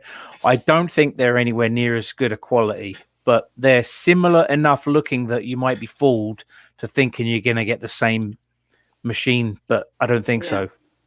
But the Shepak is exactly the same colour stone, and they've pretty much got the closest to the look of it. Where do you get the spares? Is that for the Pro Edge that you're talking about, Robert? No, for Jet. You get Jet spares from Axminster. Oh yeah, you can get from Axminster. Absolutely, and they also have machines there when you can go to their. Are Axminster shops open to the public? They're probably not, are they? You can go and do what I did and take loads of pictures of it so that you can pull it apart. I believe Jeff Hornung was a dealer for the Tormek system, the walnut log in the US in Missouri. Okay. I don't know if he still does, because I just looked at his website and I didn't see any products there, but it's still up there on his website. So I don't know if he's still a dealer with that or not. Is it Axminster that has a similar design to the Pro Edge? Is that to the sharpening system? I don't know what it's called. I'll find out information. I slacked a bit tonight. I'm usually a lot more hands-on. I get stuff done, but that 2 hours of doing that lesson really caught up on me. But I'll find links. I'll find information where you can buy all these tools, and I'll put them into the description below. And I'll also add the Axminster one too, which is, I think it's cheaper and does a similar job to the Pro Edge. Ian says Axminster shops are open. Oh, okay. In the UK, right? Yeah. Everything over here is closed. Yeah, pretty much here too. Yeah. Does anyone know what the Axminster one is called? That they can put it Ultimate Edge. Okay, cool. Thank you. Yeah, I'll put the information on that. I don't know anyone that has one. You'll probably see on YouTube. You probably have demonstrations of them. I'd say Axminster have probably demoed them. I'd say Axminster have even demoed it themselves on their own YouTube page, so you could probably go and look up there. My brother-in-law has an Axminster bench grinder and has started to make his own jigs based on the Tormac system. Cool. That's Jigsy. Awesome. You think the Axminster system is more expensive than the Pro Edge, says Ian. Oh, okay. I thought it was the other way around. Yeah, I'll research it anyway, and I'll put the information in the description. And I'll spend an hour or two tomorrow sorting all that out after work. I'm in work tomorrow. So I think we've covered. Yeah. No. I think we've covered pretty much quite a lot to do with sharpening there. I think we just scooted over grinds and different grinds. I think that's a whole show in itself, to be honest with you, talking about different bevels, different grinds, what they do, how they cut, why you would use them and stuff like that. I think we could probably do a show on that and demonstrate on our own lathes as well. Can I just ask folk, would you prefer that I'm in my workshop doing this show than doing the whole green screen thing and all that? It can be done. I can do it in my workshop. Rob prefers it because I can just demonstrate things. And also, would you maybe like a segment in the show where we demonstrate a technique or something on the lathe too? It is a wood turning podcast. So if there's different things that you would like to see demonstrated, and I suppose the good thing we could do with having two lathes is I could show you how I do a certain thing and Rob can show you how he does a certain thing, and we can show different ways of doing stuff. It's just putting it out there for people. So yeah, I don't do live turning, Steve. Yeah, I do it all in private. Nobody sees me turning. So Benjamin would like to see me in a tutu. Oh, no thanks. Actually, it's funny you say that because Ruby, she said to me, Rob, why don't you get a tutu and wear it during the Rob and Steve show, and then mid-show stand up and there you are wearing a blooming tutu. What's with the tutu thing? Oh, the gentleman wood turner, right? Mark. So Mark did a charity wood turning thing the other day. He turned a couple of things, and he was raising money for sepsis, I believe it is. Okay. He had or has had sepsis, which caused him a lot of medical issues that he has. So he was raising money for that, and part of that was he was wearing a tutu throughout the whole process. Right, okay, makes sense now. I just wondered why Benjamin just randomly came out. I was wondering, is this like a fantasy that he has, and should he maybe get in contact with me privately and I can do a private session for him?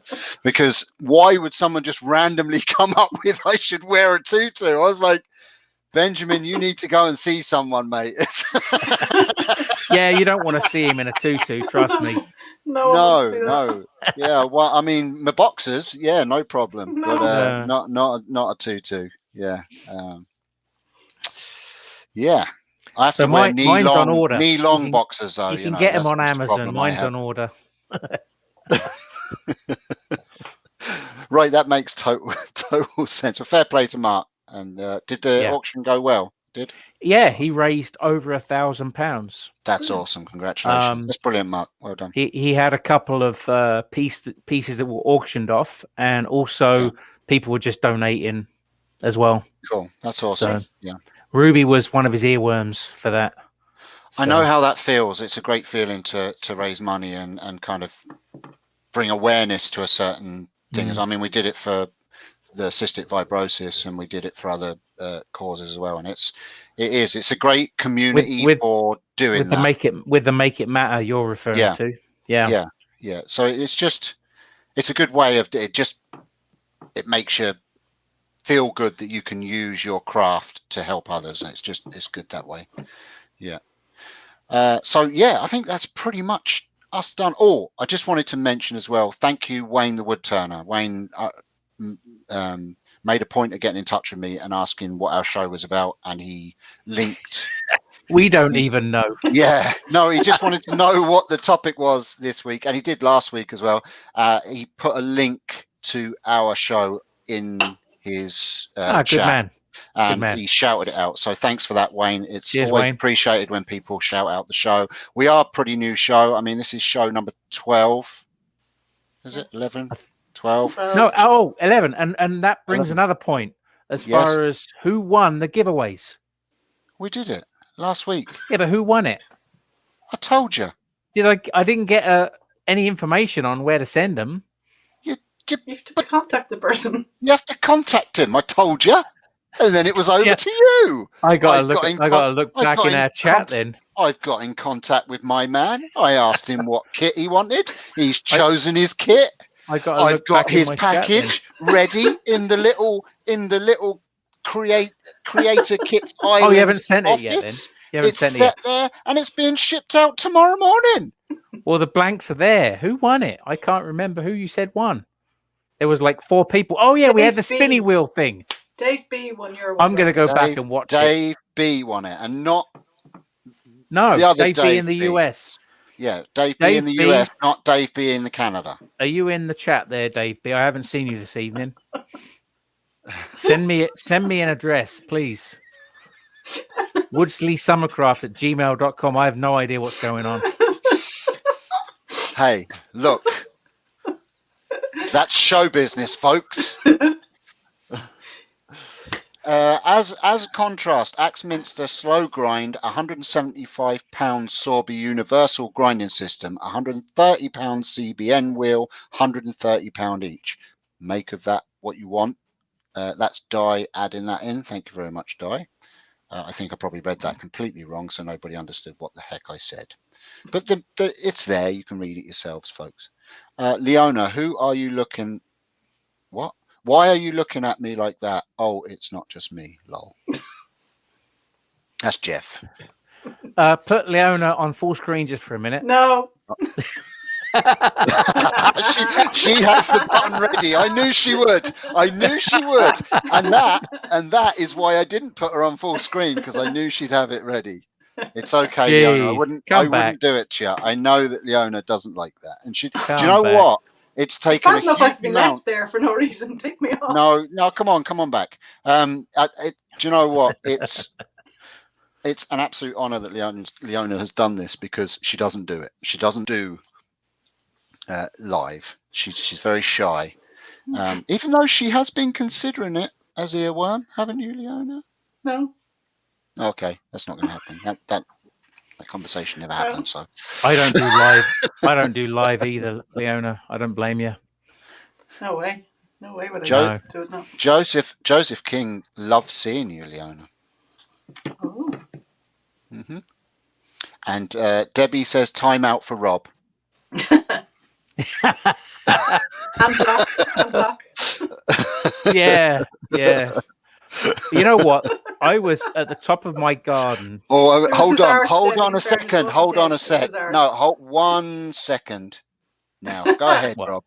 I was at the top of the garden. The phone was in my pocket, and I was listening, and I was digging, and all I could hear was someone, Leona, I think you said something. No, someone said something. Oh, Steve, because there was no other voices. Yeah, it's kind of my show, yeah. So, yeah, it was your show. It was you saying, Rob's put so-and-so in timeout again. I don't know who it was at the time, but I'm like, oh, shit. And I pulled the phone out of my pocket, and sure enough, there it was. I'm like, oh, bugger. I didn't know what was going on. Yeah. So it was a bum dial, pocket dial or whatever. Yeah. Do you know what they say? There's nothing worse than being booted off of a chat other than being arse booted off of a chat. And that's what Rob did to you, Debbie. And not only did he boot you and put you in timeout, he actually banned you from my channel, all with his ass. That takes a certain kind of someone, I tell you, to be able to ban someone off your channel with their ass. I couldn't do it if I tried. That's true. That's Yeah. true. Rob wouldn't know how to do it. That's what makes it so funny, is that Rob was like, He doesn't know. I don't know how I done it. No. I couldn't do it if I tried. And Debbie says her claim to fame is that she's been close to your bum. Oh, that's not so good. Poor Debbie. And Jay says, Leona, your apologies. demonstration today shows us you should do live shows. Listen, I totally understand why people choose not to do it and why they choose to do it. You know, you're either an extrovert and you enjoy doing stuff in front of the camera, or you're not, and that's it. And I have never, ever pushed Leona to come on. I said, are you sure you want to do this tonight? It was her choice to do this tonight. I didn't push her into doing it. And it is... I don't think I did. There's a lot of guilt. But no, I don't think I did. But now I'm going to look like an arsehole. Thank you very much. But there again, I look like an arsehole anyway. So that's my job. So Rob's new name now is officially Bum Blocker. Take that as you may, Rob. You know, you can take that either way. I've heard of a similar expression, but I don't know. We won't go there. But anyway, thank you very much, Leona. That's very kind of you to join us. I will now boot you into the back, but I won't use my bum. I will push a little button here and put you into the background. Everyone say goodbye to Leona. Thank you very much. Leona, I'll put you in. Bye. I'll put you in the background, and it's entirely up to you if you want to leave now or stick around until we've finished and have a chat with us at the end. It's up to you. I shall put you into the background for now. Okay. Wait. Bye. See ya.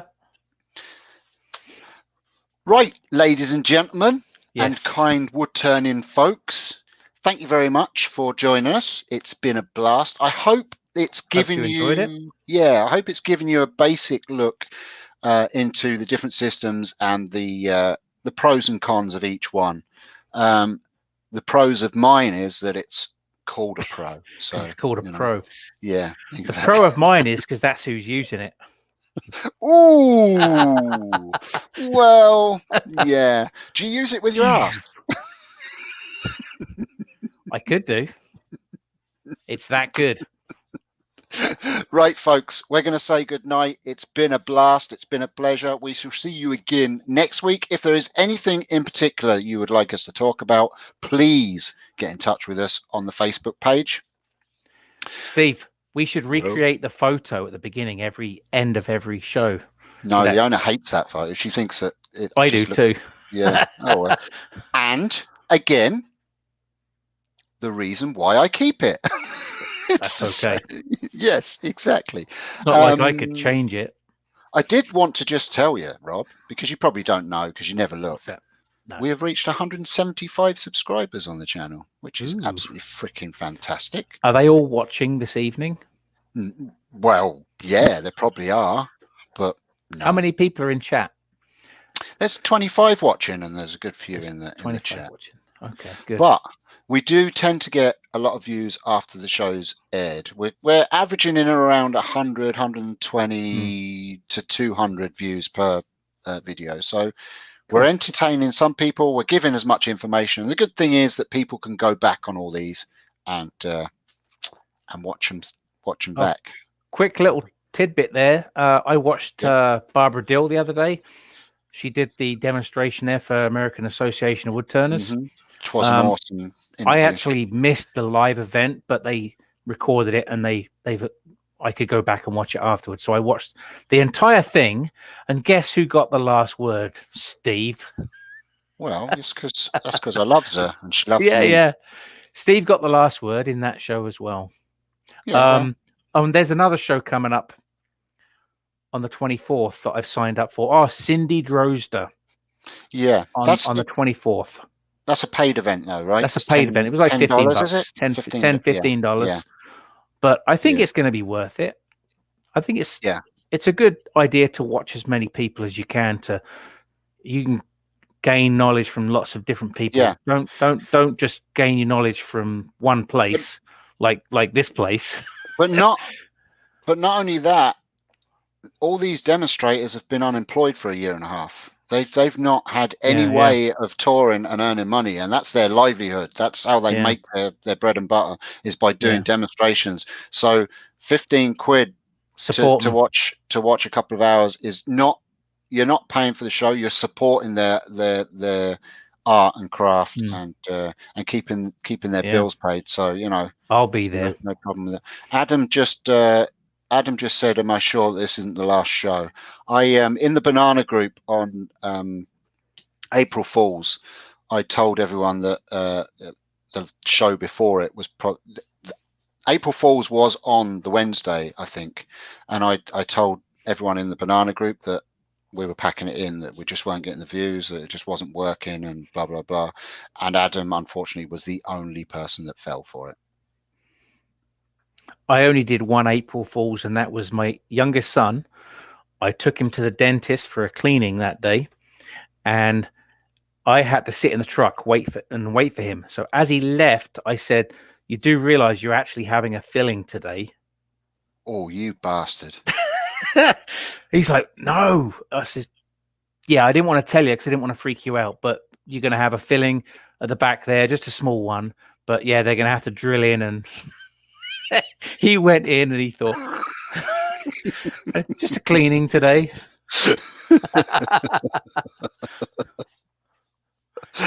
He was not happy. And Benjamin has summed up the night just before we go. He can be the last words, and it's been a great show, very productive. Steve clearly showed the Pro Edge is better. Rah, rah, rah, rah. So who says that? Where? Oh, Benjamin. Pro Edge is better. It is better. Well, again, we're back to that point, aren't we? It's all down to the individual, and I can't say yay or nay because I've never used a Pro Edge. And that's not what our show is about. Our show is not about saying this is better, that's better. Our show is about putting the information out there and giving you as much information as we can, and then you make the decision. You make the decision with the information that we got, because you know it's good to have that choice. Like I didn't know anything about the Wolverine or the Pro Edge or the Tormek. You know, you have to try and find that information. So to get it all in one place like this, I think we did a good job. I hope. I hope we did a good job. Richard, it's great to see you in the chat. Thank you very much. Great show, guys. Thank you. Thank you. Wash hands. I don't usually catch you live, but always watch later. Wash hands. I don't quite know what wash hands means. Don't get the what? Oh, COVID. Wash hands. Okay. Anyway, right, guys, we're gonna call it a night. Thank you very much. It's been a pleasure. We shall see you again next Wednesday. I shall see you tomorrow night. I shall. Oh, it's high five. Oh, it's a high five. What's a high five? Wash hands. High five. Oh. It's anyway, an emoji. The one way. It's an emoji, but it doesn't show up in. That's the best chat. One. Yeah, right. Right, we're going to go. Thank you very much. Good night, Rob. See ya.